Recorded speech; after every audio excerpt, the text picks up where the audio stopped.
السلام علیکم ورحمۃ اللہ وبرکاتہ۔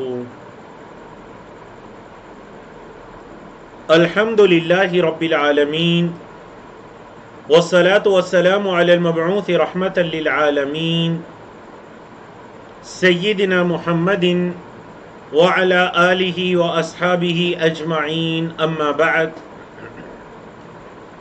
رب اشرح لی صدری ویسر لی امری واحلل عقدۃ من لسانی یفقهوا قولی۔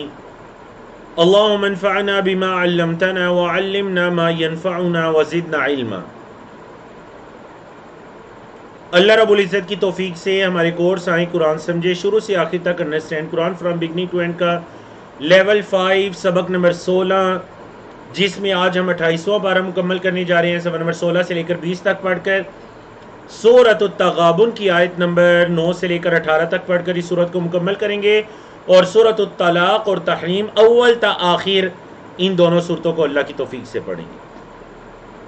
کورس کے مقاصد اور کورس کا تعارف آپ کے سامنے ہے۔ تو سورۃ التغابن کے بارے میں آپ نے پڑھا تھا، مدنی سورت ہے، اور اس کے بعد والے بھی دونوں صورتیں مدنی ہیں۔ یہاں پر 28ویں پارے میں یہ لگاتار کچھ صورتیں 5-7 مدنی آتی ہیں۔ کل بھی جو آپ نے پڑھی چاروں مدنی صورتیں تھیں، آج بھی جو آپ نے سورۃ التغابن کو مکمل کرنے مدنی ہیں، اس کے بعد آپ نے سورۃ الطلاق سورۃ التحریم کو پڑھنے مدنی ہیں، اور تمام صورتیں ماشاءاللہ احکام و مسائل کثرت سے ان میں بیان ہوئے ہیں، خاص کر آج کی 2 صورتوں میں۔ تو اللہ رب العزت نے فرمایا اعوذ باللہ من الشیطان الرجیم یوم یجمعکم، جس دن وہ تمہیں جمع کرے گا، لیوم الجمع، اس جمع والے دن کے لیے، یعنی کس دن کے لیے اللہ تمہیں جمع کرے گا؟ لیوم الجمع۔ تو یاد رکھے گا جمع یہاں مجموع کے معنی میں ہے، جیسا کہ اللہ نے دوسرے مقام پر بھی فرمایا کہ مجموع لہ الناس، وہ دن ایسا ہوگا کہ اس دن لوگوں کو جمع کیا جائے گا۔ ذالک یوم التغابن، یہ وہ دن ہوگا جو کہ تغابن کا دن ہوگا۔ کیا مطلب جی تغابن کا دن ہوگا؟ مطلب یہ کہ یہ ہار جیت کا دن ہوگا، ایک کو آگے لے جانے والا ایک کو پیچھے کرنے والا دن ہوگا، یوم التغابن۔ وَمَن يُؤْمِن بِاللَّهِ، اور جو اللہ پر ایمان لائے، وَيَعْمَلْ صَالِحًا، اور نیک اعمال کرے، یکفر عنہ سیئاتہ، اللہ اس کے گناہوں کو اس سے دور کر دیتا ہے، وَيُدْخِلْهُ جَنَّاتٍ، اور اللہ اسے جنات میں داخل کرے گا، تجری من تحتها الانہار، جن کے نیچے سے نہریں بہتی ہیں، خالدین فیہا ابدا، وہ ہمیشہ ہمیشہ اس میں رہیں گے۔ فرمایا ذالک الفوز العظیم، یہ بہت بڑی کامیابی ہے، یہ فوز عظیم ہے۔ تو ہم یہ سمجھتے ہیں کہ یہ دنیا کی کامیابی بڑی ہے، حالانکہ دنیا کی کامیابیاں بڑی نہیں ہیں، بلکہ آخرت کی جو کامیابی ہے وہ ہے بڑی کامیابی۔ ذالک الفوز العظیم، یہ ہے بڑی کامیابی، آخرت کے دن جنت میں چلے جانا، فلاح پا لینا۔ یوم التغابن، یوم الجمع، دونوں قیامت کے نام ہیں۔ یوم الجمع کیونکہ اس دن سب کو اول آخر، پہلے انسان سے آخر انسان تک، جنات سب کو جمع کیا جائے گا۔ اور یوم التغابن کیونکہ وہ دن کیا کیا جائے گا؟ ایک دوسرے کو آگے پیچھے لے جانے والا دن ہوگا، ہار جیت کا دن ہوگا۔ فرمایا والذین کفروا، اور وہ لوگ جنہوں نے کفر کیا، وکذبوا بآیاتنا، اور ہماری آیات کو جھٹلایا، اولئک اصحاب النار، یہی ہیں آگ والے، خالدین فیہا، وہ اس میں ہمیشہ ہمیشہ رہیں گے، کیونکہ النار مؤنث ہے تو اس لیے فیہا، وبئس المصیر، اور بہت برا ٹھکانہ ہے، وہ ہمیشہ ہمیشہ آگ میں رہیں گے، اور آگ بہت برا ٹھکانہ ہے۔ ما اصاب من مصیبت، نہیں پہنچتی کوئی مصیبت، الا مگر باذن اللہ، اللہ کے حکم سے، کوئی بھی مصیبت ہے وہ اللہ کے حکم کے بغیر نہیں پہنچ سکتی۔ وَمَن يُؤْمِن بِاللَّهِ، اور جو اللہ پر ایمان لائے، یہدی قلبہ، اللہ اس کے دل کو سیدھی راہ دکھا دیتا ہے۔ جو اللہ پر ایمان لائے اللہ اس کے دل کو ہدایت عطا کر دیتا ہے۔ اللہ اکبر۔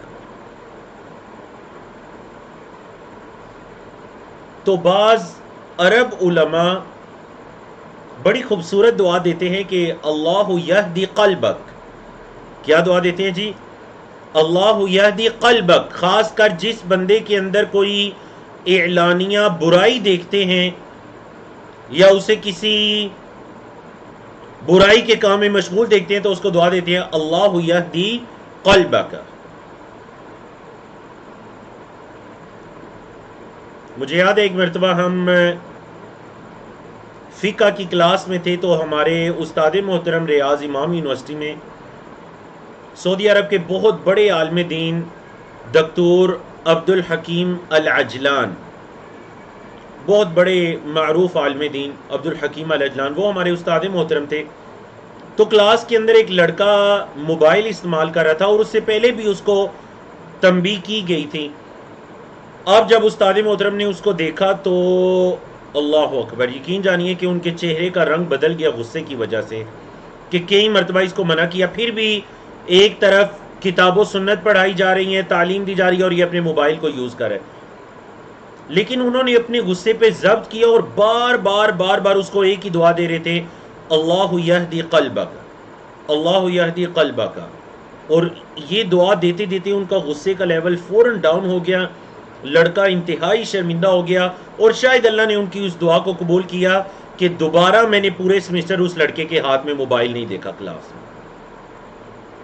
تو بچے تنگ کریں کچھ بھی ہو تو بچوں کو ایسی دعائیں دیا کریں، بچوں کو بد دعائیں نہ دیا کریں، برے الفاظ نہ کہا کریں، بچوں کو ایسی دعائیں دیا کریں اللہ یہدی قلبک، اللہ آپ کے دل کو ہدایت عطا کرے، اللہ آپ کے دل کو استقامت عطا کرے کہ ان کاموں میں پڑے ہوئے ہیں.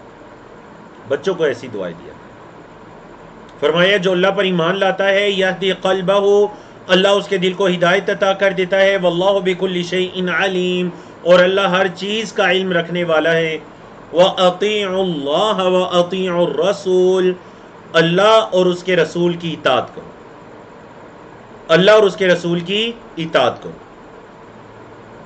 بعض علماء کرام جب ان سے یہ کہا جاتا کہ دیکھیے فلاں نے ایسے کہا ہے تو وہ کہتی قرآن مجید میں اللہ نے ہمیں فلاں کی اطاعت کرنے کا نہیں کہا، اللہ نے صرف ہمیں اپنی اور اپنے رسول کی اطاعت کرنے کا کہا.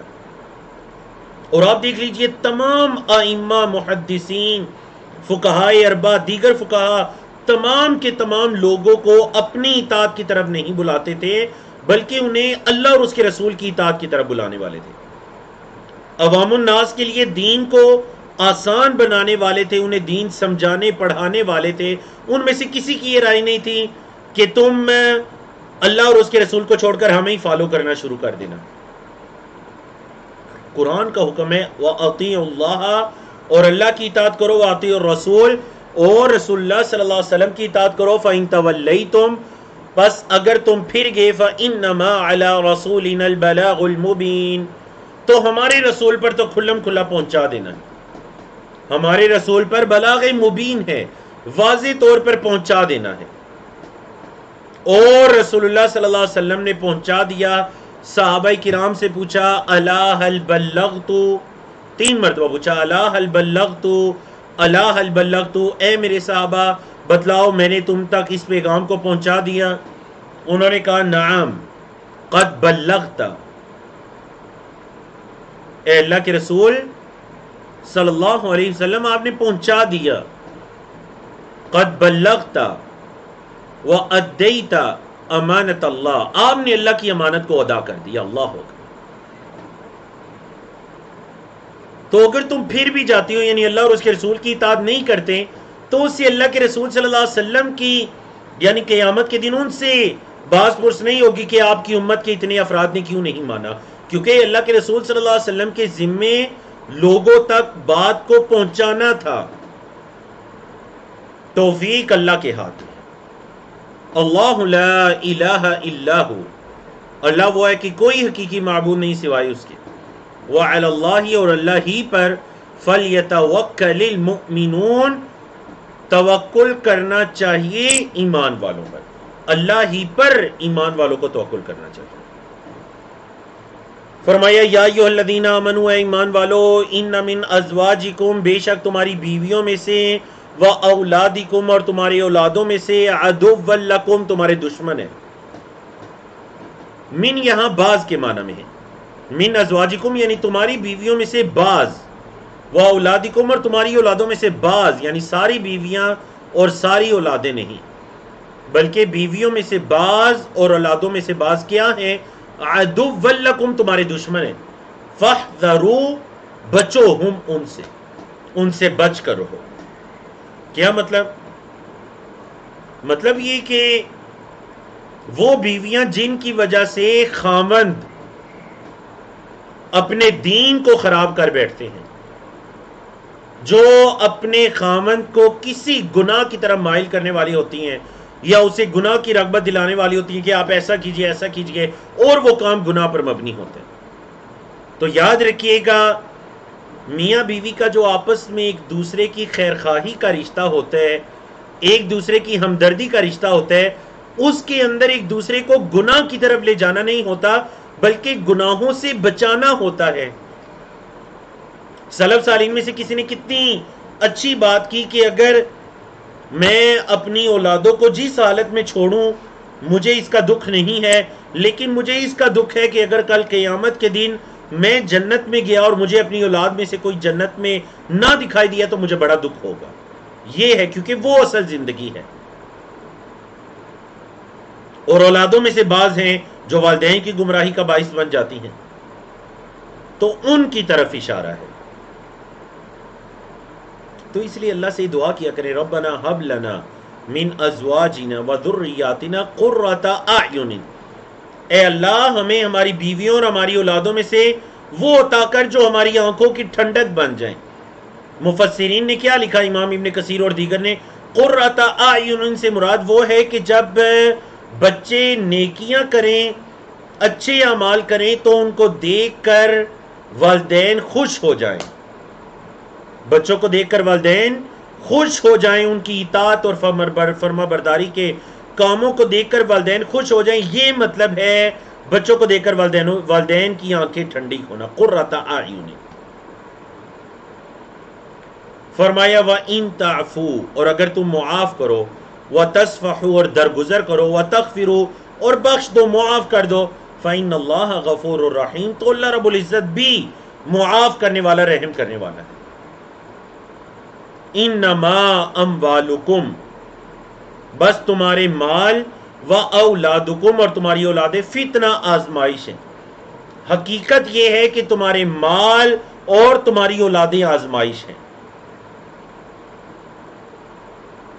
دیکھ لیجئے کیسے آزمائش ہے، کیسے فتنہ ہیں.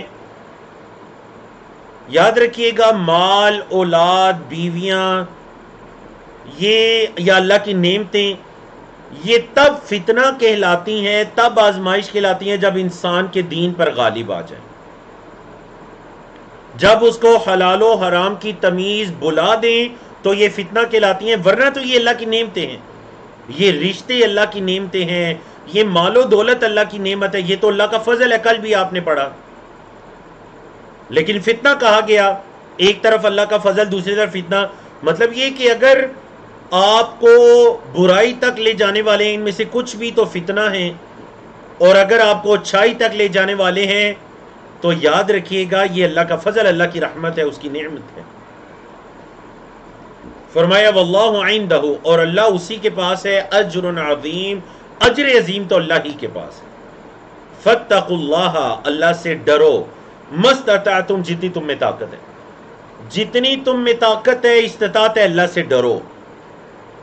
واسمعوا اور سنو، واطیعوا اور اطاعت کرو، وانفقوا اور خرچ کرو، خیر لانفسکم تمہاری جانوں کے لیے بہتر ہے. ومن یوق شح نفسہ اور جس کو بچا لیا گیا اس کی نفس کی کنجوسی سے، شح کہتے ہیں بخل کو، جس کو اس کی نفس کی بخیلی سے بچا لیا گیا، فاولئک هم المفلحون تو یہی وہ لوگ ہیں جو فلاح پانے والے ہیں. جس کو اس کی نفس کی بخیلی سے بچا لیا گیا تو یہی لوگ فلاح پانے والے ہیں، مطلب جو نفس کے بخل سے بچ گیا.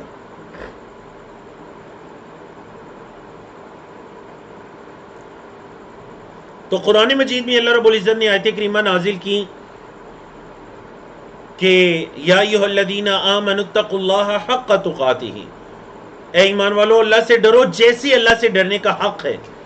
صحابہ کرام پر یہ آیت بڑی گراں گزری کہ جیسے اللہ سے ڈرنے کا حق ہے ویسے ہم کیسے ڈر سکتے ہیں، مطلب کیسے ہم اس حق کو ادا کر سکتے ہیں جیسا اللہ سے ڈرنے کا حق ہے۔ بڑے پریشان ہوئے، نبی کریم صلی اللہ علیہ وسلم سے گزارش کی، اللہ رب العزت نے اس آیت کریمہ کو نازل کیا، فاتقوا اللہ ما استطعتم، اللہ سے ڈرو جتنی تم میں طاقت ہے، اللہ سے ڈرو جتنی تم میں طاقت ہے۔ اور دوسری جگہ فرما دیا لا یکلف اللہ نفسا الا وسعہا، اللہ کسی جان کو اس کی طاقت سے بڑھ کر تکلیف میں نہیں ڈالتا۔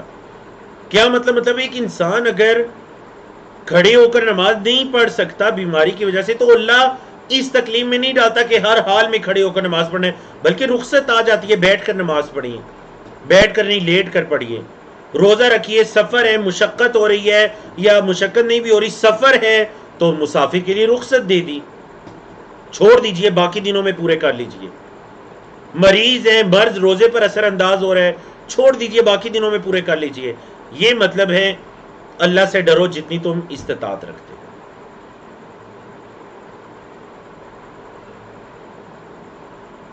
آخری دو آیات اس سورہ کی، ان تقرضوا اللہ، اگر تم اللہ کو قرض دو، قرضا حسنا، قرض حسنا، اور پہلے یہود کے قول کے مطابق اس آیت کی تفسیر گزر چکی ہے، تو کیا ہوگا اللہ کو اگر تم قرض دو گے، مطلب اللہ کی راہ میں خرچ کرو گے، اللہ کے دین کی مدد کرو گے، اللہ کے دین اللہ کی راہ میں لگاؤ گے، تو کیا ہوگا یضاعفہ لکم، اللہ اسے دگنا کر کے تمہارے لیے لوٹائے گا، اللہ اسے دگنا کر کے تمہارے لیے لوٹائے گا۔ وَيَغْفِرْ لَكُمْ، اور اللہ تمہیں بخش دے گا۔ واللہ شکور حلیم، اور اللہ رب العزت تو بہت قدردان اور بردبار ہے۔ اللہ رب العزت بہت قدردان ہے، مطلب یہ کہ اللہ اپنے بندوں کی نیکیوں کی قدر کرنے والا ہے، اللہ بہت قدردان ہے۔ اللہ اکبر، اللہ سے بڑھ کر قدردان کون ہو سکتا ہے؟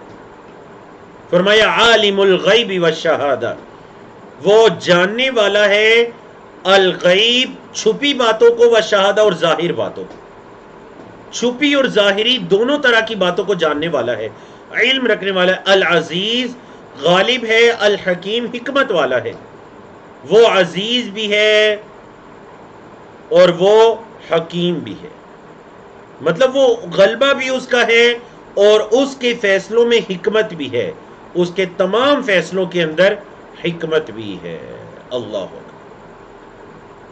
تو الحمدللہ رب العالمین، اللہ کی توفیق سے ہم نے سورۃ التغابن کو مکمل کیا۔ ایک مرتبہ آپ ذرا سورۃ الطلاق کے موضوعات کو دیکھیے اور ہم اسے شروع کرتے ہیں۔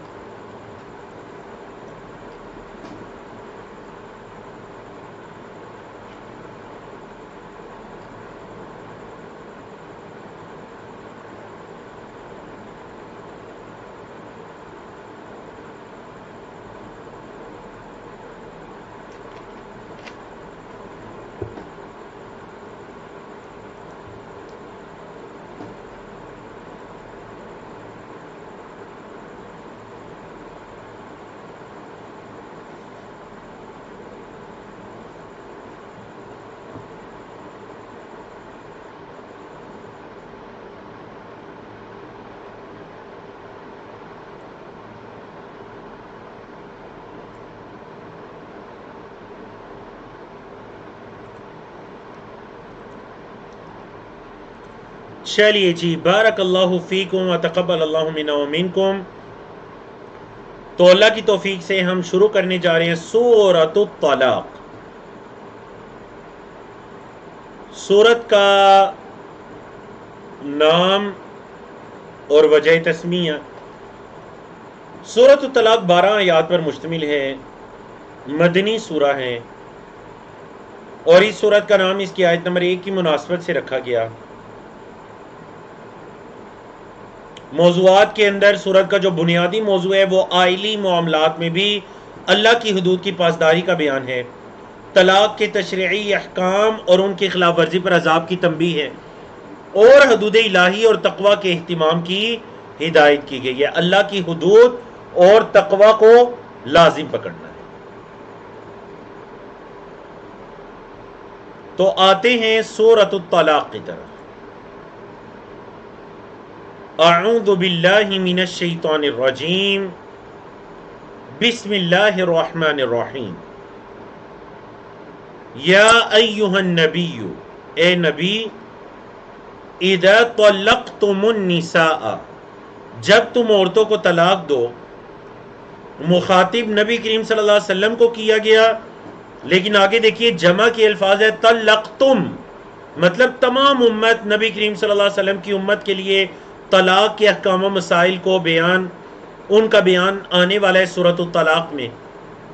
جب تم عورتوں کو طلاق دو، فَطَلِّقُوهُنَّ لِعِدَّتِهِنَّ، تو ان عورتوں کو طلاق دو ان کی عدت میں، ان عورتوں کو ان کی عدت میں طلاق دو۔ عدہ کا لفظی مطلب ہوتا ہے گنتی، مطلب یہ کہ ان کی ایام مخصوصہ جو ان کی ماہواری کے ایام ہے، اس کے بعد طہر کی حالت میں اس گنتی کے اندر ان کو طلاق دو۔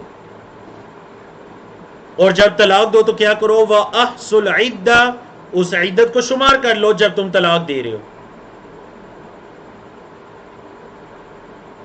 کیونکہ جیسے ہی طلاق دی تو اس سے عدت کے دن شروع ہو گئے، تو اس گنتی کو گن کر رکھو، اچھی طرح شمار کر کے رکھو۔ وَاتَّقُوا اللَّهَ رَبَّكُمْ، اللہ سے ڈرو جو تمہارا رب ہے، اللہ سے ڈرو جو تمہارا رب ہے۔ پہلے ترجمہ سنیے پھر مختصر تفسیر کی طرف آتے ہیں۔ لا تخرجوہن، تم ہرگز نہ نکالو ہن ان عورتوں کو، من بیوتہن، ان عورتوں کے گھروں سے، تم ان عورتوں کو ان کے گھروں سے نہ نکالو۔ یہ مردوں کو خطاب ہو گیا کہ اگر طلاق دے بھی دی ہے تو عورتوں کو ان کے گھروں سے نہ نکالو۔ اب عورتوں کو خطاب ہے، ولا یخرجن، اور وہ عورتیں بھی نہ نکلیں، انہیں چاہیے کہ وہ بھی انہی خامدوں کے گھر میں ہی رہیں، چاہے طلاق ہو چکی ہے، طلاق رجعی، پہلی دوسری طلاق جس کے بعد رجوع ہو سکتے، الا سوائے ان یاتینا، یہ کہ وہ عورتیں آئیں، بفاحشۃ مبینہ، کسی واضح فحاشی کے کام کو۔ ہاں اگر کوئی واضح فحاشی کا کام کر بیٹھی ہے تو ٹھیک ہے، ورنہ وہ انہی گھروں کے اندر رہیں۔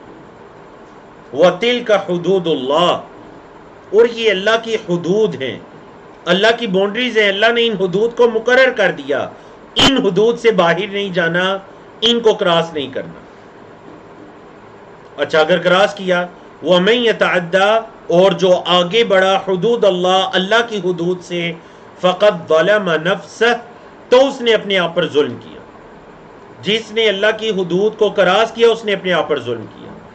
لا تدری، آپ نہیں جانتے، لعل اللہ، شاید کہ اللہ، یحدث بعد ذلک امرا، اس کے بعد اللہ کوئی نیا معاملہ لے کر آ جائے، اللہ اس سے کوئی نیا معاملہ لے کر آ جائے۔ یاد رکھیے گا طلاق کا جو سنت طریقہ ہے، مطلب اگر کوئی انسان، پہلا تو یہ ہے کہ اس چیز سے حد الوسع بچا جائے، لیکن اگر کوئی نہیں، میاں بیوی دیکھتے ہیں یا ان کے خاندان دیکھتے ہیں کہ معاملات بالکل نہیں بڑھ رہے اور علیحدگی لازم ہے، تو طلاق کا سنت طریقہ یہ ہے کہ عورت کو طہر کی حالت میں طلاق دی جائے، اس کے ماہواری میں طلاق نہ دی جائے، اور اس طہر کے اندر جس طہر میں میاں بیوی نے ہم بستری نہ کی ہو، اس کے اندر طلاق دے دی جائے۔ اور پھر آگے 3 طہر اس کی عدت ہو جائے گی۔ تو یہ اس کی طرف اشارہ ہے کہ انہیں ان کی اس عدت میں طلاق دو، اس گنتی میں، مطلب جب وہ طہارت کی حالت میں ہو تو تب انہیں طلاق دو، اور اللہ سے ڈرو، کیونکہ ان چیزوں کا تعلق انسان کے دل کے ساتھ ہے۔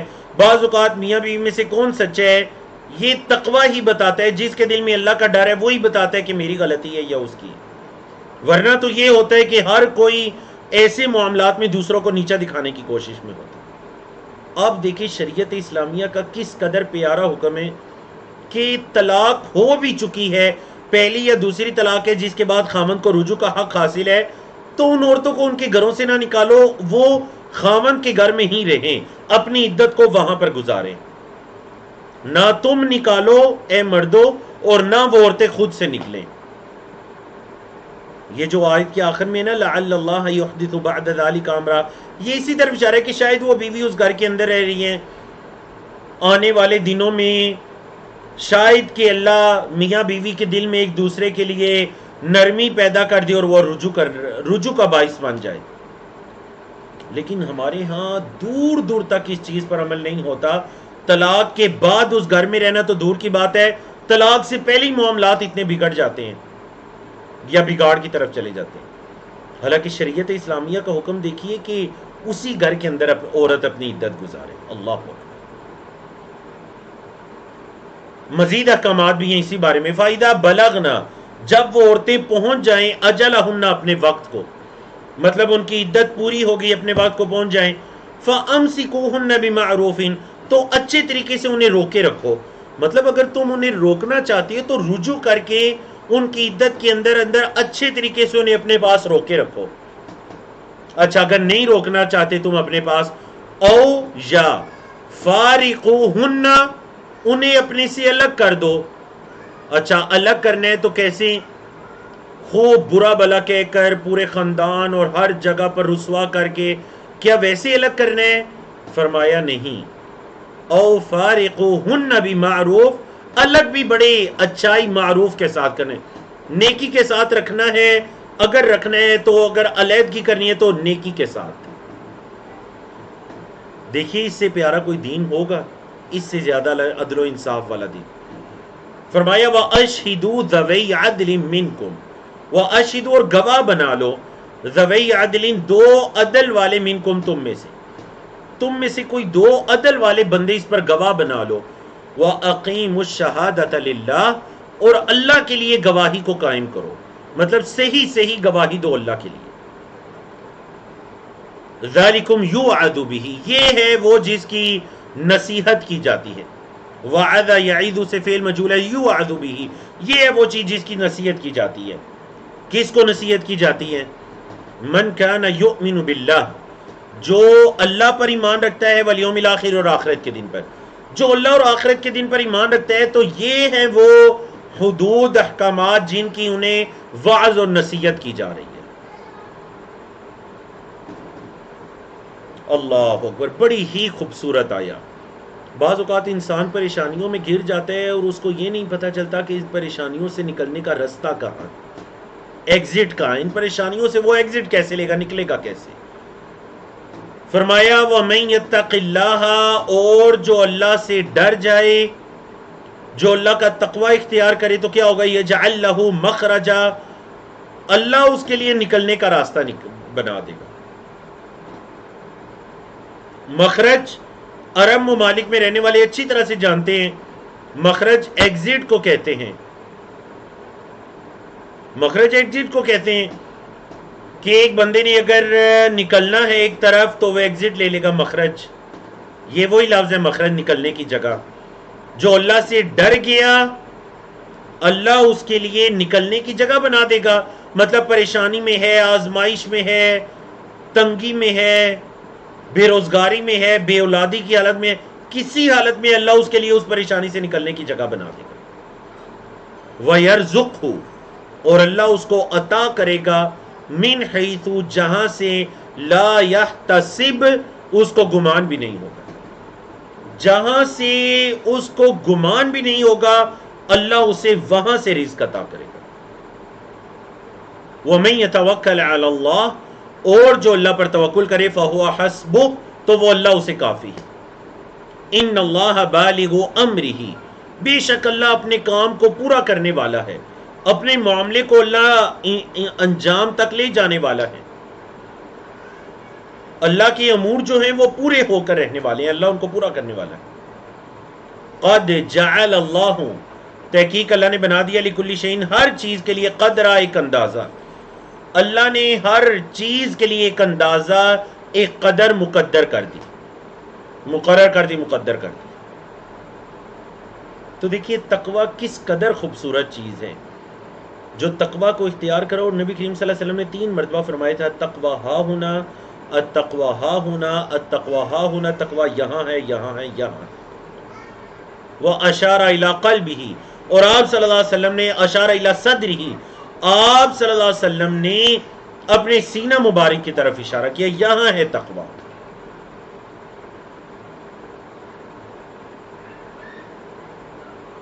اور اہل تقوی کا مختلف انعامات اللہ رب العزت نے قرآن مجید میں اہل تقوی کے لیے بیان کیے. ان میں سے ایک سب سے خوبصورت انعام یہ ہے کہ جو اللہ کے لیے تقوی کو اختیار کرتا ہے، اللہ رب العزت اس کے لیے نکلنے کا راستہ بنا دیتا ہے، اور اللہ اس کو وہاں سے عطا کرتا ہے جہاں سے اس کے وہم و گمان میں نہ ہو. یقین جانیے کہ یہ آیت کریمہ، یہ 2 آیات وہ ہیں جنہوں نے لوگوں کی زندگیوں کو بدل ڈالا، لوگوں کی زندگیوں کو بدل ڈالا.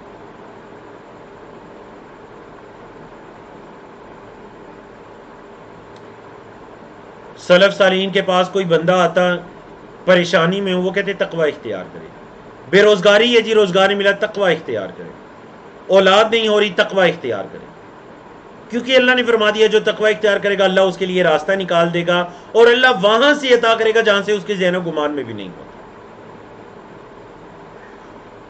ہاں، اللہ پر بھروسہ توکل شرط ہے، جو اس پر بھروسہ کرتا ہے وہ اللہ اس کو کافی ہو جاتا ہے. فہو حسب، اس کو اللہ کافی ہے. اور جس کو اللہ کافی ہو جائے، کیا اسے کسی انسان کی ضرورت رہتی ہے؟ کیا وہ کسی کا محتاج ہوتا ہے؟ نہیں، مجھے اللہ کافی ہے. حسبی اللہ، حسبنا اللہ و نعم الوکیل، اللہ ہمیں کافی ہے. اللہ. اچھا جی، اب ان عورتوں کے بارے میں ہیں 3 طرح کی عورتوں کا حکم بیان ہونے والے ہیں. ایک وہ عورتیں جو بڑھاپے کی حالت میں پہنچ چکی ہیں اور ان کے ایام ختم ہو چکے ہیں. نمبر 2 جن عورتوں کے ایام یا جن بچیوں کے ایام شروع ہی نہیں ہوئے.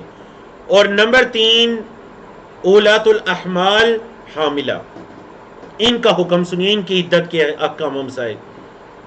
فرمایا واللائی، اللاتی کی جمع ہے واللائی، اللائی وہ عورتیں جو یا اسنا مایوس ہو چکی ہیں. کس سے مایوس ہو چکے ہیں؟ من المحید، حیض سے. وہ اپنے ان ایام سے مایوس ہو چکی ہیں. ظاہر بات ہے ایک ٹائم کے بعد ماہواری اگر نہیں ہے تو وہ ان کی وہ والی ایج شروع ہو چکی ہے. من نسائکم، تمہاری عورتوں میں سے. ان ارتبتم، اگر تمہیں کوئی شبہ ہو جاتا ہے ان کی عدت کے اندر، اب ان کے ایام تو نہیں ہے تو عدت کیسے ہوگی؟ فعدتہن 3 اشہر، تو ان کی عدت 3 مہینے، اس 3 مہینے کی گنتی کو پورا کرو. واللائی، اور وہ عورتیں بھی جو لم یحیض، جو عورتیں ابھی اپنی بلوغت کو پہنچی نہیں، جن کے ایام شروع ہی نہیں. تو آپ کے علم میں ہے کہ غیر بالغ غیر بلوغت کی حالت میں نکاح جائز ہے، رخصتی جائز نہیں ہے لیکن نکاح جائز ہے. اب اگر نکاح ہو جاتا ہے، طلاق کی صورت پیش آ جاتی ہے تو ظاہر بات ہے اب ایام تو نہیں ہے، تو عورتیں کیسے عدت کو شمار کریں گی؟ ہاں، تقریباً 3 مہینے ان دونوں طرح کی کیٹیگریز میں. اب آتے ہیں تیسری کیٹیگری کی طرف، اور وہ حمل کی کیٹیگری ہے. وَأُولَاتُ الْأَحْمَالِ، اور حملوں والیاں، اجلہن، ان کے وقت کو کہیں جی، ان کے وقت ان یضعن حملہن، یہ کہ اپنے حمل کو وضع کر دیں. ان کے وقت یہ ہے کہ وہ اپنے حمل کو وضع کر دیں. کیا مطلب یہ کہ ایک عورت اگر عدت میں ہے، 3 مہینے اگر نہیں بھی ہوئے لیکن 1-2 ہفتے کے بعد وضع حمل ہو جاتا ہے تو اس کی عدت پوری ہو جاتی ہے. بعض دین اسلام یا دین اسلام کے جو قواعد و اصول ہیں ان سے ناواقف لوگ دین اسلام پر انگلیاں اٹھاتے ہیں. وہ یہ کہتے ہیں جی دیکھیں یہ کیسا دین ہے کہ عورت پر اللہ نے عدت رکھ دی، یا دین اسلام میں عورت کے ذمے عدت رکھ دی گئی ہے، مرد پر کچھ بھی نہیں ہے. تو یاد رکھیے گا اس عدت کا ایک حکمت ہے جو ہمیں اس آیت میں سمجھ آ رہی ہے. عدت کی ایک حکمت ہے، اور وہ حکمت استبراء الرحم، رحم مادر کا صاف ہو جانا. کیونکہ اب ظاہر بات ہے اگر علیحدگی بھی ہو چکی ہے یا پھر پہلا خاوند فوت ہو چکا ہے، عورت اپنی اگر نئی زندگی کا آغاز کسی اور ہم سفر کے ساتھ شروع کرنا چاہتی ہے تو یہ لازمی ہے کہ کل کہیں ایسا نہ آئے کہ اولاد پر پرانا شوہر آئے، وہ اپنا دعویٰ ثابت کرے اور نیا آئے تو وہ کہ نہیں یہ میری اولاد ہے. تو ایک عدت مقرر کر دی جائے جس کے اندر ہر چیز واضح ہو جائے گی. اگر پچھلے شوہر سے ہے تو ٹھیک ہے، یہ بھی واضح ہو جائے گا، اور اگر نہیں ہے تو یہ بھی واضح ہو جائے گا. اس کو عربی میں کیا کہتے ہیں؟ استبراء الرحیم، رحم کا صاف ہو جانا. سمجھا گی نا آپ کو ان آیات کی؟ فرمایا وَمَن يَتَّقِ اللَّهَ، اور جو اللہ سے ڈرے، اللہ کا تقوی اختیار کرے تو کیا ہوگا؟ يَجْعَلْ لَهُ مِنْ أَمْرِهِ يُسْرًا، اللہ اس کے معاملے میں اس کے لیے آسانی پیدا کر دے.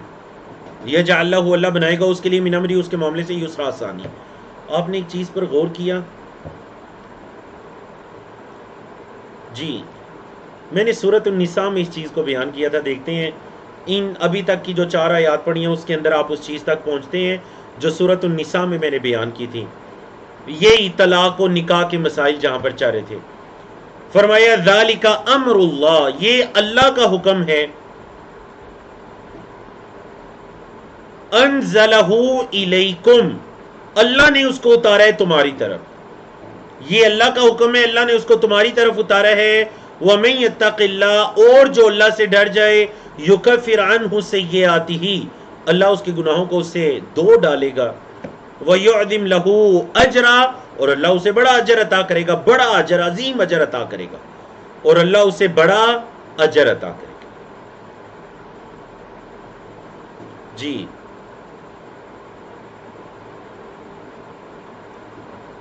الحمدللہ رب العالمین، الحمدللہ رب العالمین، الحمدللہ رب العالمین. کہ آپ میں سے 2 لوگوں کا، اچھا کل 3 لوگوں کی طرف سے جوابات موصول ہوئے ہیں، جن میں سے 2 لوگوں کے جواب بالکل درست ہیں اور دونوں سسٹرز ہیں، اور سیم جو چیز انہوں نے لفظ بلفظ بتائی وہی چیز الحمدللہ میں نے سورۃ النساء میں پڑھائی تھی. تیسرا جواب سسٹر ہیں ان کی طرف سے موصول ہوا اور وہ بھی درست جواب ہے. تو تینوں ماشاءاللہ ہماری بہنیں ہیں جو سبقت لے گئیں. سسٹر رافعہ حبیب ہیں، سب سے پہلے آپ کی طرف سے درست جواب موصول ہوا. سسٹر رفیہ ہیں، آپ کی طرف سے درست جواب موصول ہوا. رافعہ اور رفیہ، اللہ آپ دونوں کو بلند مقام عطا کرے اور آپ سب سننے والوں کو. اور تیسری ہیں سسٹر سعدیہ، سعدیہ سعادت سے ہے، اللہ آپ کو سعادت والی عمر عطا کرے. تو ماشاءاللہ اکرمکم اللہ، تینوں سسٹرز کا جواب درست ہے. اور میں نے سورۃ النساء میں آپ کو یہ بتایا تھا کہ دیکھیں نکاح اور طلاق کے احکام و مسائل گزرے ہیں تو اللہ رب العزت بار بار تقوی کا ذکر کر رہے ہیں. کیوں؟ کیونکہ ان چیزوں کا تعلق تقوی دل کے ڈر کے ساتھ ہے. بعض اوقات شاید کہ خامند بیوی پر زیادتی کرنے والا ہو، بعض اوقات بیوی کی طرف سے کوئی ایسی زیادتی کی جا رہی ہو، کوئی بھی ایسی چیز ہے. تقوی جو ہے وہ یہ بتاتا ہے کہ کون صحیح ہے کون غلط ہے، اگر میاں بیوی کے دل میں اللہ کا ڈر موجود ہے. تو دیکھیے نا ذرا، آیت نمبر 3 میں بھی تقوی کا حکم، بلکہ آیت نمبر 2 میں تقوی، 3 میں تقوی، 4 میں تقوی، 5 میں تقوی، لگاتار تقوی، اور ساتھ ساتھ نکاح طلاق کے احکام و مسائل. یہ ہے دین اسلام کا حسن، اور یہ ہے قرآن مجید میں تدبر، تفکر. فرمایا اسکنوہن، ان عورتوں کو ٹھہراؤ، من حیث سکنتم، جہاں تم ٹھہرتے ہو، من وجدکم، اپنی طاقت کے مطابق، اپنی طاقت کے مطابق ان عورتوں کو ٹھہراؤ جہاں تم ٹھہرتے ہو. مطلب یہ کہ اگر علیحدگی ہو بھی گئی ہے، یعنی طلاق دے بھی دے گیا، عورت عدت کے اندر ہے، تو جو تمہاری استطاعت ہے، یہ نہیں کہ وہ عورتیں تم سے، تمہاری استطاعت سے بڑھ کر وہ عورتیں تم سے مطالبہ کرنا شروع ہو جائیں، یا پھر تم اپنی استطاعت سے کم ان کو تنگ کرنے کے لیے کم چیز میں ٹھہراؤ. نہیں، وہاں ٹھہراؤ جو تمہاری وسعت اور استطاعت ہے. اگر تم اعلیٰ وسعت پر ہو، تمہارا جو لائف سٹائل ہے تو اس کے مطابق انہیں ٹھہراؤ. درمیانہ تو درمیانہ، ادنا تو ادنا، جیسے تم ہو. من وجدکم. وَلَا تُضَارُّوهُنَّ، اور انہیں نقصان نہ دو، لِتُضَيِّقُوا عَلَيْهِنَّ، تاکہ تم انہیں تنگ کرو، ان پر تنگی کرنے کے لیے انہیں نقصان نہ دو کہ تنگ کروں گا تو چلو یہ خود ہی چلی جائے گی، ایسے مت کرو۔ وَإِن كُنَّ أُولَاتِ حَمْلٍ، اور اگر وہ حاملہ ہوں، حمل والی ہوں، فَأَنفِقُوا عَلَيْهِنَّ، تو ان پر خرچ کرو، حَتَّى يَضَعْنَ حَمْلَهُنَّ، یہاں تک کہ اپنے حمل کو وضع کر دے۔ مطلب اب ایک عورت کی پہلے مہینے کے اندر، حمل کے پہلے مہینے کے اندر اگر اس کی طلاق ہو گئی ہے تو مطلب 8 مہینے بھی باقی ہیں، تو ان کو اپنے پاس ٹھہراؤ، ان کی خدمت کرو، نہیں بھی رجوع کرنا چاہ رہے تو نہ رجوع کرو، ان کی عدت ہے وضع حمل تک، تب تک ان کی خدمت کرو۔ اب بچہ پیدا ہو گیا، فَإِنْ أَرْضَعْنَ لَكُمْ، پس اگر وہ تمہارے لیے دودھ پلائیں، اگر وہ عورتوں تمہارے لیے دودھ پلائیں، فَآتُوهُنَّ أُجُورَهُنَّ، تو ان عورتوں کو اس کا بدلہ دو۔ مطلب یہ نہیں کہ وہ بچے کی خدمت بھی وہ کریں اور تم بالکل اپنے فرائض سے سبق دوش ہو جاؤ، نہیں، تم نے ان عورتوں کی خدمت کرنی ہے اور انہوں نے تمہارے بچوں کی خدمت کرنی ہے۔ وَأْتَمِرُوا بَيْنَكُمْ بِمَعْرُوفٍ، آپس میں نیکی کے ساتھ مشورہ کر لو۔ وَإِن تَعَاسَرْتُمْ، اور اگر تمہیں آپس میں ایک دوسرے سے تنگی ہو تو کیا ہوگا؟ فَسَتُرْضِعُ لَهُ أُخْرَىٰ، مطلب اگر تمہاری وہ زوجہ نہیں تمہاری اولاد کو رکھنا چاہ رہی، دودھ پلانا چاہ رہی، تو ٹھیک ہے، فَسَتُرْضِعُ لَهُ أُخْرَىٰ، تو کوئی اور عورت اس کو دودھ پلا دے گی، کوئی اور عورت اس کی رضائی ماں بن جائے گی۔ رضاعت سے ہے ترضع، ارضع یرضع سے۔ اللہ اکبر، کتنے پیارے دین اسلام کے احکام و مسائل ہیں، مطلب علیحدگی کی صورت میں بھی کس قدر عدل و انصاف ہے۔ لِيُنْفِقْ ذُو سَعَةٍ مِّن سَعَتِهِ، چاہیے کہ خرچ کرے وسعت والا اپنی وسعت میں سے۔ ذو ساعتن، ذو مطلب والا، ذو ساعتن وسعت والا، من ساعتہ اپنی وسعت سے۔ ومن قدر علیہ رزقہ، اور جس پر اس کا رزق تنگ کر دیا گیا ہے، فلینفق، پر چاہیے کہ وہ خرچ کرے، کس میں سے؟ مما آتاہ اللہ، مما آتاہ اللہ، جو اللہ نے اس کو دیا ہے۔ ہاں، جس کا رزق تنگ ہو چکا ہے تو ٹھیک ہے، جتنا اللہ نے اس کو دیا ہے وہ اس میں سے خرچ کرے، اور اگر کوئی وسعت والا ہے تو وسعت کے مطابق خرچ کرے۔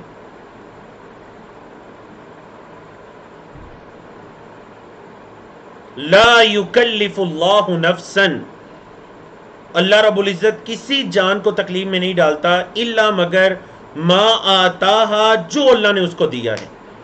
اللہ نے جو اس کو دیا ہے، اللہ اسی کے مطابق ہی اس کو تکلیف میں ڈالتا ہے۔ سیجعل اللہ، ان قریب اللہ بنا دے گا، بعد عسر، تنگی کے بعد یسر، آسانی، ان قریب اللہ عسر کے بعد یسر لے کر آئے گا، مطلب مشکل دنوں، تنگی کے بعد اللہ آسانی لے کر آئے گا۔ تو یاد رکھیے گا، جو عین کے ساتھ ہوتا ہے وہ مشکل ہے، عسر، اور جو یا کے ساتھ ہوتا ہے یسر، اس کا مطلب آسانی ہے۔ اللہ، تو یہاں پر آپ کی سورت کا نام جس مناسبت سے رکھا گیا تھا، طلاق کے احکام و مسائل، یہاں پر یہ ہمارا موضوع مکمل ہوا الحمدللہ۔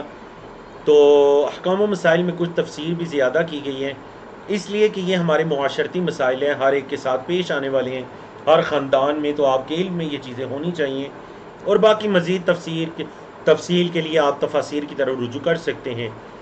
فرمایا وَكَأَيٍّ مِّن قَرْيَةٍ، اور کتنی ہی ایسی بستیاں ہیں، قرآن مجید میں کئی مواقع پر یہ لفظ استعمال ہوا، کَأَيٍّ، کتنی ہی ہیں، من قریۃ، بستیاں، عَتَتْ عن امر ربها، جنہوں نے اپنے رب کی حکم کی نافرمانی کی، ورسلہ، اور اس اللہ کے رسولوں کی، اللہ کے رسولوں کی بھی نافرمانی کی، اللہ کے حکم کی بھی نافرمانی کی، تو کیا ہوا؟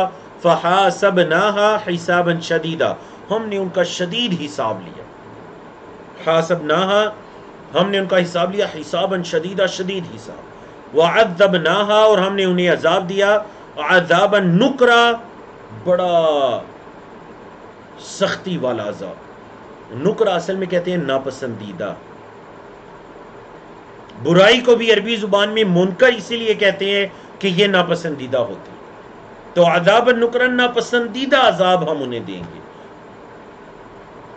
تو کیا ہوا؟ وہ بستیاں جو تھیں جنہوں نے اللہ کے حکم کی نافرمانی کی اور اللہ کے رسولوں کی نافرمانی کی تو ہم نے انہیں شدید ان کا حساب لیا اور انہیں ناپسندیدہ سخت عذاب دیا. فذاقت انہوں نے چکھ لیا وبال امرها اپنے کام کا انجام وبال وکان عاقبت امرها خسرا اور ان کے کام کا جو انجام تھا وہ خسارے میں ہوا. اعد اللہ لهم عذابا شدیدا اللہ نے تیار کر رکھے ان کے لیے شدید عذاب. فاتقوا اللہ اللہ سے ڈرو یا اولی الالباب اے عقلوں والو اے عقلوں والو اللہ سے ڈرو. الذین آمنوا وہ لوگ جو ایمان لائے اے وہ لوگوں جو ایمان لائے ہو اللہ نے تمہیں عقل و شعور عطا کی اللہ سے ڈرو. قد انزل اللہ تحقیق اللہ نے نازل کیا الیکم تمہاری طرف ذکر اللہ نے تمہاری طرف اپنے ذکر کو اتارا ہے اللہ سے ڈرو اے ایمان والو. رسولاً ایک رسول یتلو علیکم وہ تلاوت کرتا ہے تم پر آیات اللہ کی آیات کو.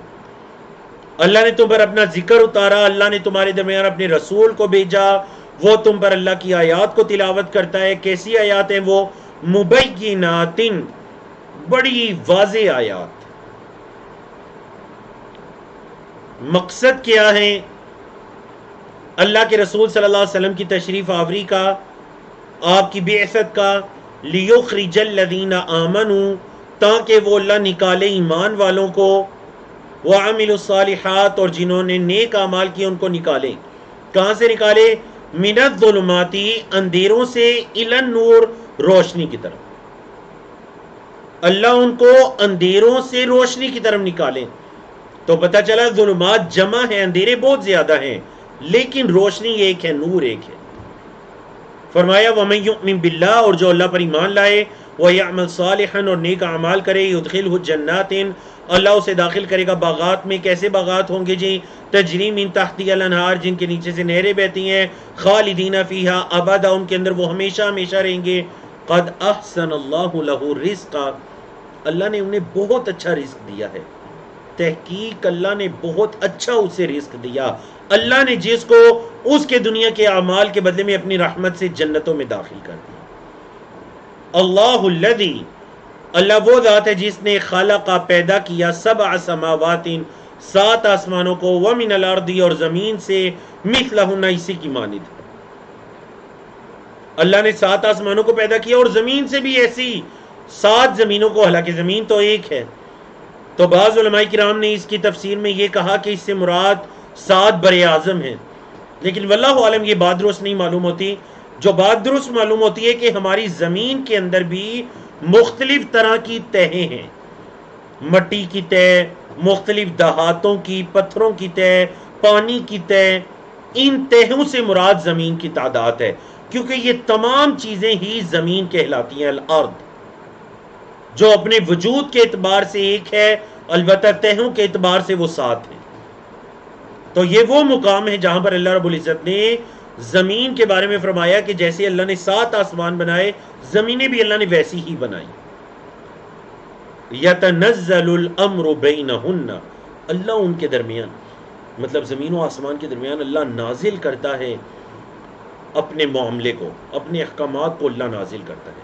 لتعلموا تاکہ تم جان لو. کیا جان لو جی؟ ان اللہ علی کل شیء قدیر کہ اللہ ہر چیز پر قادر ہے. وان اللہ اور یہ کہ اللہ قد احاط تحقیق اس نے گھیرے ہوئے بکل شیء ہر چیز کو علم کے اعتبار سے ہر چیز کو اللہ علم کے اعتبار سے گھیرے ہوئے ہے اور اللہ ہر چیز پر قادر ہے. اللہ تو چلیے جی الحمدللہ رب العالمین. اللہ کی توفیق سے ہم نے سورۃ الطلاق کو مکمل کیا. ایک مرتبہ سورۃ التحریم کے موضوعات کو دیکھیے اور اس کے بعد ہم سورۃ التحریم شروع کرنے جا رہے ہیں.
جی بارک اللہ فیکم و تقبل اللہ منا منکم. تو الحمدللہ ہم نے سورۃ الطلاق کو مکمل کیا، تو چلیے سورۃ التحریم کو شروع کرتے ہیں. تحریم 12 آیات پر مشتمل ہے، مدنی سورہ ہیں.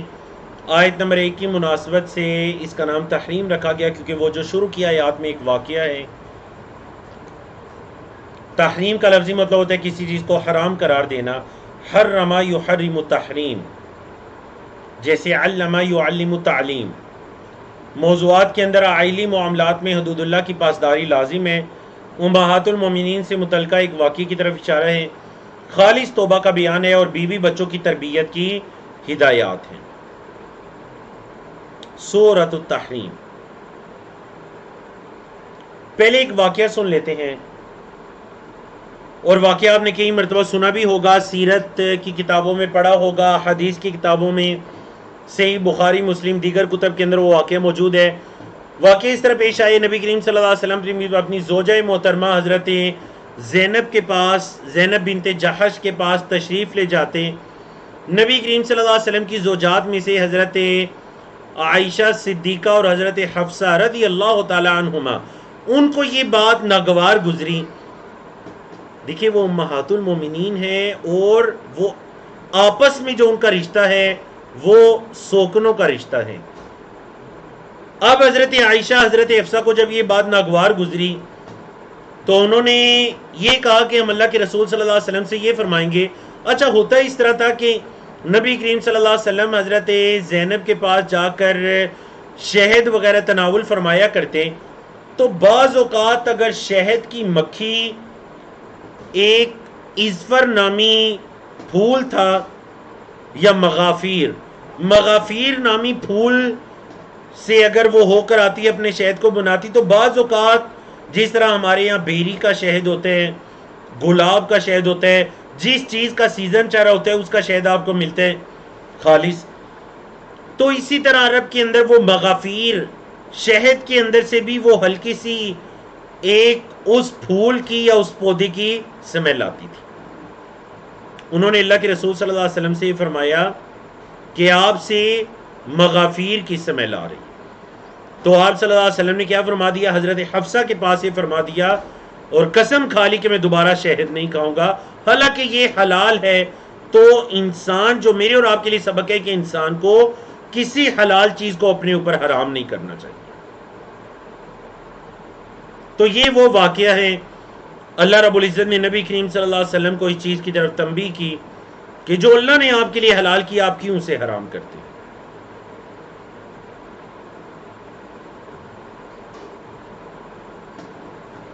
فرمایا اعوذ باللہ من الشیطان الرجیم بسم اللہ الرحمن الرحیم.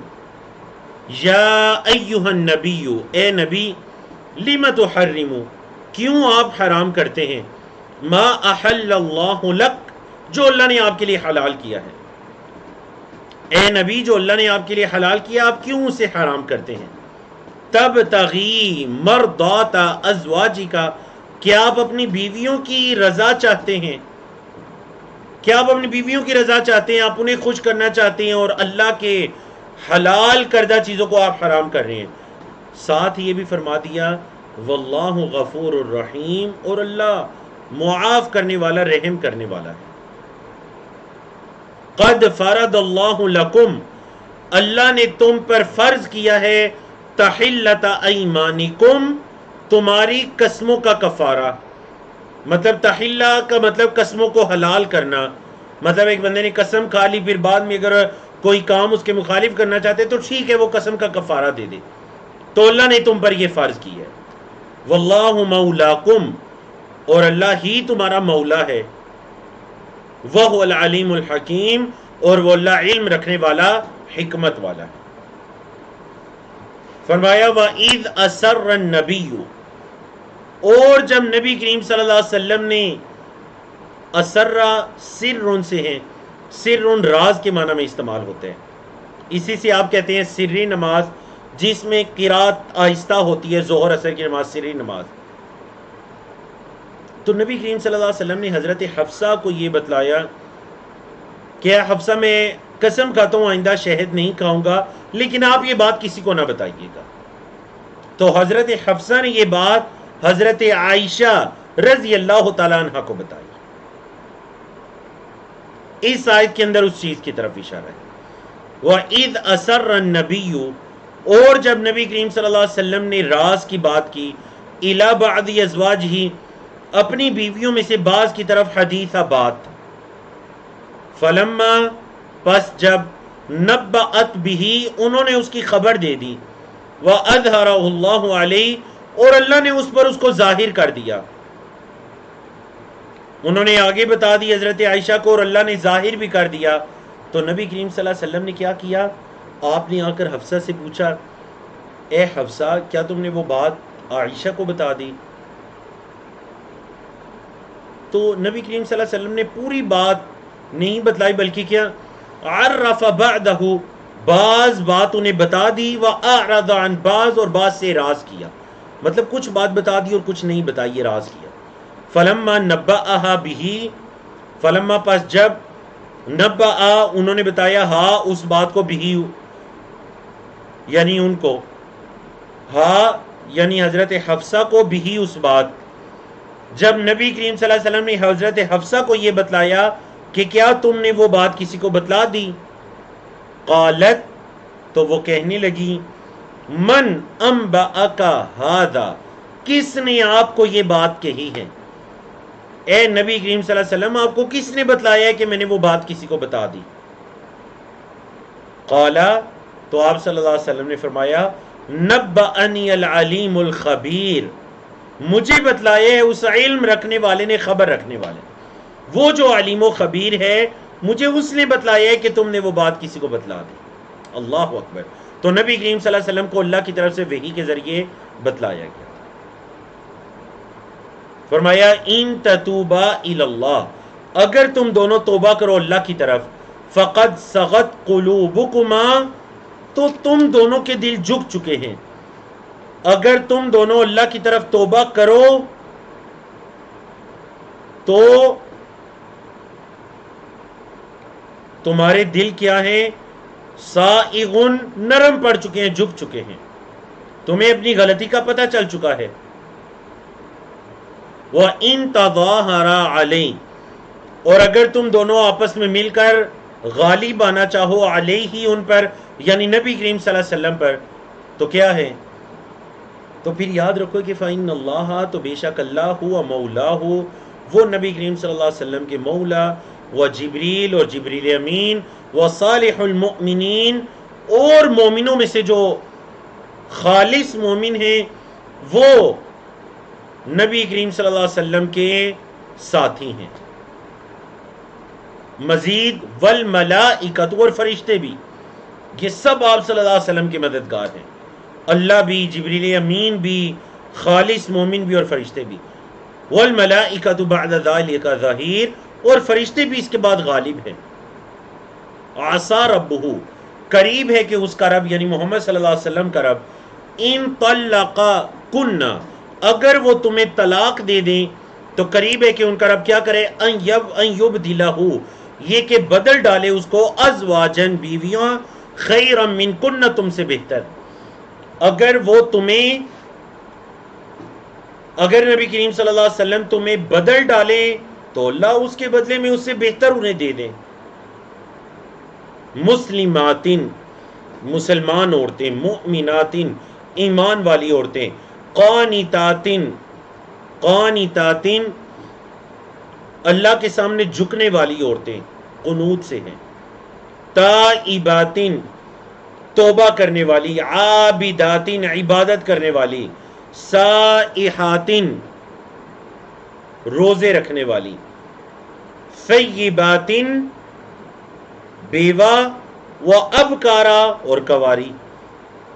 کواری ہوں یا بیوہ وغیرہ ہو یا مطلقہ وغیرہ، تو اللہ تمہارے بدلے ایسی عورتیں نبی کریم صلی اللہ علیہ وسلم کو دے دے جن میں یہ صفات ہوں. اگرچہ یہ ساری صفات امہات المومنین کے اندر پائی جاتی تھی، تو اللہ ایسی عورتیں نبی کریم صلی اللہ علیہ وسلم کو دے دے. مسلمات، مؤمنات، قانتات، تائبات، عابدات، سائحات، 6 صفات اللہ نے گنائی. ثیبات و ابکارا، بیوہ بھی ہو سکتی ہیں اور کواری بھی.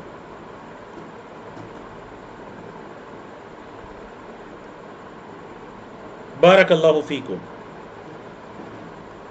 یہ جو پیچھے آپ نے آیات کریمہ پڑھی کمنٹ کے اندر ماشاءاللہ ڈاکٹر اختری انہوں نے اشارہ کیا بڑی اچھی چیز کی طرف، لیکن میں تفصیل کے ڈر سے بچنے کے لیے اور ٹائم بچانے کے لیے اس واقعے کی طرف نہیں گیا کہ جو شہد والا آپ نے واقعہ سنا تو انہی آیات میں بعض تفسیر کی کتابوں میں اور جامع ترمذی وغیرہ میں، یعنی یہ جو واقعہ میں نے آپ کو بتایا صحیح بخاری مسلم میں ہے شہد والا واقعہ، اور بعض کتابوں میں بعض علماء نے اس کو ضعیف بھی کہا، بعض نے صحیح بھی کہا، علامہ البانی رحمہ اللہ نے صحیح کہا.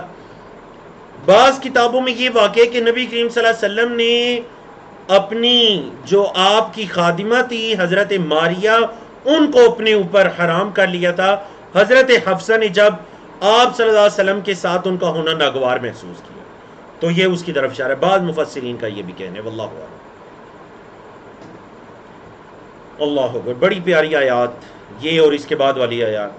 یا ایھا الذین آمنوا ایمان والو قوا انفسکم بچاؤ اپنی جانوں کو، واہلیکم اور اپنے گھر والوں کو، نارا آگ سے.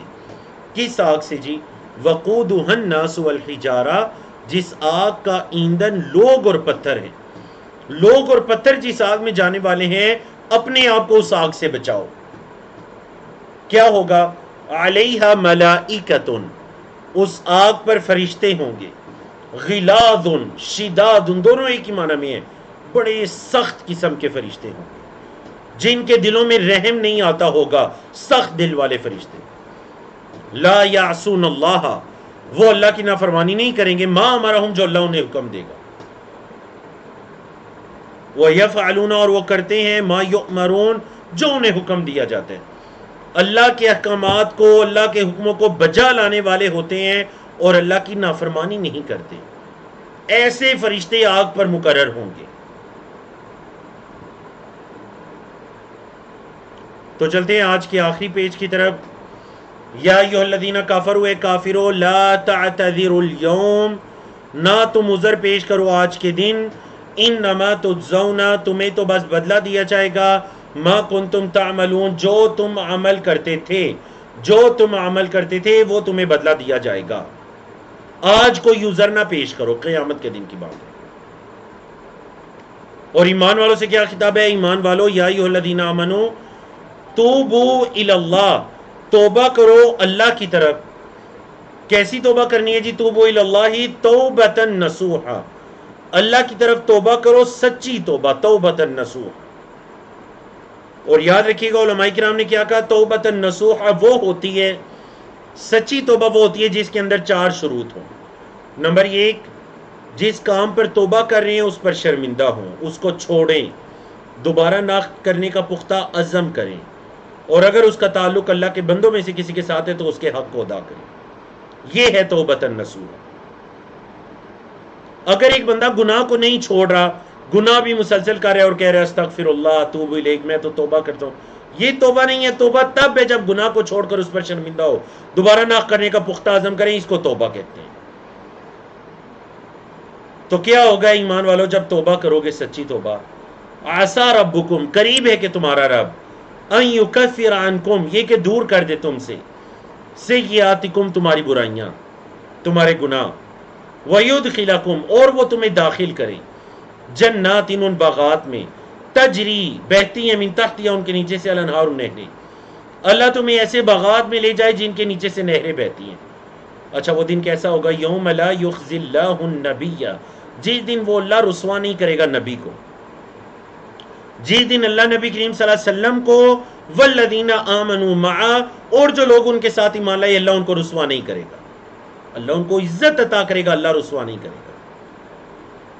نورہم ان کے نور، یسعا دوڑ رہے ہوں گے، بین ایدیہم ان کے آگے، وَبِأَيْمَانِهِمْ اور ان کے دائیں طرف. یہ جو ایمان والے ہوں گے نا جنت میں، ان کے نور ہوں گے جو ان کے آگے اور ان کے دائیں طرف ان کو دکھائی دیں گے. یقولون وہ کہیں گے ربنا اے ہمارے رب، اتمم لنا نورنا اے اللہ ہمارے نور کو پورا کر دے، اے اللہ ہمارے نور کو پورا کر دے. وغفر لنا، اور اے اللہ ہمیں بخش دے، انک علی کل شیء قدیر، اے اللہ بے شک تو ہر چیز پر قادر ہے۔ یا ایھا النبی، اے نبی، جاہد الکفار والمنافقین، کفار اور منافقین سے جہاد کیجئے، وغلظ علیہم، اور ان پر سختی کیجئے۔ اس سے مراد حربی کفار ہیں، وہ کفار جو مسلمانوں سے جنگ کرنا چاہتے ہیں یا مسلمان ان سے جنگ کرنا چاہتے ہیں، جنگ کی حالت میں حربی کفار ہیں، ان پر سختی کیجئے اور ان کے ساتھ جہاد کیجئے۔ یاد رکھیے گا، اس سختی سے مراد وہ نہیں ہے جو آپ کے ساتھ آپ کے ملک میں رہنے والے کفار ہیں، ان پر سختی نہیں کرنی، ان پر نرمی کرنی ہے تاکہ وہ دین اسلام کی طرف آئیں۔ وَمَأْوَاهُمْ جہنم، اور ان کا ٹھکانہ جہنم ہے، اگر ان کا خاتمہ اسی حالت میں ہو جاتا ہے تو ان کا ٹھکانہ جہنم ہے۔ وَبِئْسَ الْمَصِيرُ، اور بہت برا ٹھکانہ ہے یہ جہنم، بہت برا ٹھکانہ ہے۔ بڑی خوبصورت آیات سورۃ التحریم کی اکثر جو آپ نمازوں وغیرہ کے اندر سنا کرتے ہیں، بڑی ہی خوبصورت آیات دیکھیے، جن آیات کے اندر اللہ رب العزت نے 4 عورتوں کا تذکرہ فرمایا، جن کے اندر اللہ رب العزت نے 4 عورتوں کا تذکرہ فرمایا۔ تو دیکھتے ہیں جی وہ 4 عورتیں کون سی۔ بڑے غور سے ان آیات کو سمجھیے، سنیے۔ ضرب اللہ مثلا، اللہ نے مثال کو بیان کیا۔ ضربہ کا لفظی مطلب مارنا ہوتا ہے، لیکن جب ضربہ کے بعد مثل یا امثال یا مثل کے الفاظ آتے ہیں تو اس کا مطلب بیان کرنا ہو جاتا ہے، مثال کا اللہ نے ایک مثال بیان کی۔ کس کے لیے بیان کی؟ للذین کفروا، کافروں کی۔ کس کی مثال؟ امرأۃ نوح، نوح علیہ السلام کی بیوی کی مثال، وامرأۃ لوط، اور لوط علیہ السلام کی بیوی کی مثال۔ اللہ نے اس کی اور اس کی ان 2 عورتوں کی مثالوں کو بیان کیا۔ کس کے لیے؟ کافروں کے لیے۔ کانتا، وہ دونوں تھیں۔ دیکھیں اگر ایک ہوتی نا تو ہوتا کانت، وہ تھی۔ کانتا، وہ دونوں تھیں۔ تحت عبدین، 2 بندوں کے نیچے، من عبادنا، ہمارے بندوں میں سے، ہمارے بندوں میں سے 2 بندوں کے نکاح میں تھیں۔ اچھا وہ 2 بندے کیسے تھے جی؟ صالحین، دونوں نیک تھے۔ دیکھیے اگر صالحین ہوتا نا تو وہ جمع ہوتی، صالحین 3 یا 3 سے زیادہ۔ یہ کیا ہے؟ صالحین، آپ پڑھ چکے لیول 4-5 میں، صالحین مطلب 2 نیک لوگ۔ تو وہ ہمارے 2 نیک بندوں کے ماتحت تھیں۔ تو کیا کیا انہوں نے، ان دونوں عورتوں نے؟ فخانتاہما، فخانتا، ان دونوں عورتوں نے خیانت کی۔ پس خانتا، ان دونوں نے خیانت کی، ہما، ان دونوں سے، یعنی ان 2 نیک بندوں سے۔ ان 2 عورتوں نے ان دونوں نیک بندوں سے خیانت کی۔ تو یاد رکھیے گا یہاں نعوذ باللہ خیانت سے مراد کسی فحاشی کے کام کو آنا نہیں ہے، بلکہ ایمان نہ لانا ہے، یا پھر کفار کو جا کر گھریلو حالات بتانا ہے کہ ہمارے گھر میں کون آیا کون نہیں۔ تو کیا ہوا؟ فلم یغنیا، پس نہیں فائدہ دیا، عنہما، ان دونوں کو، من اللہ، اللہ کے مقابلے میں، شیئن، کچھ بھی، اللہ کے مقابلے میں ان دونوں کو کسی چیز نے کچھ بھی فائدہ نہیں دیا۔ وقیل، اور کہا گیا، ادخلا النار، تم دونوں داخل ہو جاؤ آگ میں، مع الداخلین، داخل ہو جانے والوں کے ساتھ۔ کہا گیا جاؤ تم دونوں عورتیں آگ میں چلی جاؤ داخل ہونے والوں کے ساتھ۔ سمجھ آئیے آپ کو؟ تو یہ 2 عورتوں کی مثال ہے، حضرت نوح علیہ السلام اور حضرت لوط علیہ السلام کی بیویوں۔ تو ان آیات سے یا اس آیت سے ہمیں واضح انداز میں پتہ چل گیا کہ قیامت کے دن جس چیز نے مجھے اور آپ کو فائدہ دینا ہے، یا دنیا کے اندر وہ ایک دوسرے کے ساتھ نسبتیں نہیں ہیں، بلکہ وہ ہمارے اعمال ہیں، ہمارا ایمان ہے۔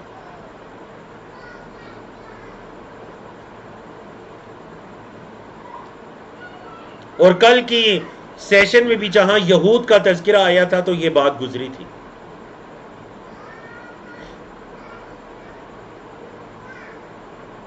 تو اگرچہ دونوں نبی ہیں، نبیوں کے گھر میں ہیں، بیویاں ہیں، بڑا قریبی رشتہ ہے، لیکن اس رشتے نے کوئی فائدہ نہیں دیا جب وہ ایمان نہیں لایا۔ تو یہ ہم سب کے لیے بھی کس قدر بڑی تنبیہ ہے۔ وَضَرَبَ اللَّهُ مَثَلًا، اور اللہ نے مثال کو بیان کیا، لِلَّذِينَ آمَنُوا، ایمان والوں کے لیے، امرأۃ فرعون، فرعون کی بیوی کی۔ اللہ نے اب ایمان والوں کے لیے مثال کو بیان کیا، دو مومنہ عورتوں کی مثال کو ایمان والوں کے لیے بیان کیا، ایک فرعون کی بیوی ہے۔ اچھا کیا ہوا؟ اذ قالت، جب اس نے کہا، رب ابن لی، اے میرے رب بنا دے میرے لیے، عندک، اپنے پاس، بیتن فی الجنہ، جنت میں ایک گھر۔ اور ان کا نام جیسا کہ روایات میں آسیہ آیا ہے کہ انہوں نے کہا اے اللہ جنت میں میرا ایک گھر بنا دیں، وَنَجِّنِی مِن فِرْعَوْنَ، اور مجھے فرعون سے نجات عطا کر، وَعَمَلِهِ، اور اس کے عمل سے، وَنَجِّنِی، اور مجھے نجات عطا کر، مِنَ الْقَوْمِ الظَّالِمِينَ، ظالم قوم سے۔ اے اللہ جنت میں اپنے پاس میرا ایک گھر بنا دیں اور مجھے فرعون، اس کے عمل اور ظالم قوم سے نجات عطا کر دیں۔ کتنی پیاری دعا ہے، جو کہ فرعون کی جو بیوی تھی حضرت آسیہ، انہوں نے مانگی، اور وہ حضرت موسیٰ علیہ السلام پر ایمان لانے والی تھی۔ فرمایا وَمَرْيَمَ ابْنَتَ عِمْرَان، اور عمران کی بیٹی مریم، مریم علیہ السلام، حضرت عیسیٰ علیہ السلام کی والدہ، التی، وہ جو، احسنت فرجہا، انہوں نے اپنی عزت کی حفاظت کی، انہوں نے اپنی عزت و عصمت کی حفاظت کی، فنفخنا فیہ من روحنا، تو ہم نے پھونک ماری اس میں اپنی روح میں سے، مطلب اپنی رحمت میں اپنی طرف سے ہم نے اس میں پھونکا، وصدقت، اور انہوں نے سچ کر دکھایا، حضرت مریم نے سچ کر دکھایا کس چیز کو؟ بکلمات ربہا، اپنی رب کی کلمات کو، وکتبہ، اور اللہ کی لکھے ہوئے کو، اللہ کی کتابوں کو، وکانت، اور وہ تھیں، من القانتین، جھک جانے والوں میں سے، جو اللہ کے آگے جھک جانے والے تھے، وہ تو اصل میں ان میں سے تھیں، عبادت گزاروں میں سے تھی، اور اللہ کے سامنے جھک جانے والوں میں سے تھیں۔ تو الحمدللہ رب العالمین، الحمدللہ الذی بنعمتہ تتم الصالحات، اللہ رب العزت کی توفیق سے ہم نے 29ویں پارے کو مکمل کیا، 28ویں پارے کو مکمل کیا۔ تو آنے والے سیشن میں انشاءاللہ سورۃ الملک سے ہم 29واں پارہ شروع کرنے جا رہے ہیں، اور آنے والے 8 سیشن میں، یعنی کہ 4 ہفتوں کے اندر، ہم اللہ کی توفیق سے 29واں اور 30واں پارہ مکمل کریں گے انشاءاللہ۔ تو سوال ہے کہ 4 پوائنٹس کو ریپیٹ کیجیے۔ توبۃ نصوحا، نمبر 1 اس گناہ کو چھوڑا جائے، نمبر 2 اس پر شرمندہ ہوا جائے کہ میرے سے غلطی ہو گئی، نمبر 3 دوبارہ نہ کرنے کا پختہ عزم کیا جائے کہ آئندہ نہیں ہوگا، آئندہ نہیں کروں گا، اور نمبر 4 اگر اس کا تعلق اللہ کے بندوں میں سے کسی کے ساتھ ہے تو اس کو واپس کرے، اس کے حقوق واپس لوٹائے۔ تو اچھا سیکھنے اور کورس سے بھرپور فائدہ اٹھانے کے لیے روزانہ کا سبق دہرائیے، ساتھ ساتھ لکھیے، نوٹس مکمل کیجیے، اور جو پڑھتے ہیں وہ کس کو پڑھانے کی کوشش کیجیے۔ کفارہ مجلس کی دعا پڑھیے، سبحانک اللہم وبحمدک، اشہد ان لا الہ الا انت، استغفرک واتوب الیک۔ السلام علیکم ورحمۃ اللہ وبرکاتہ۔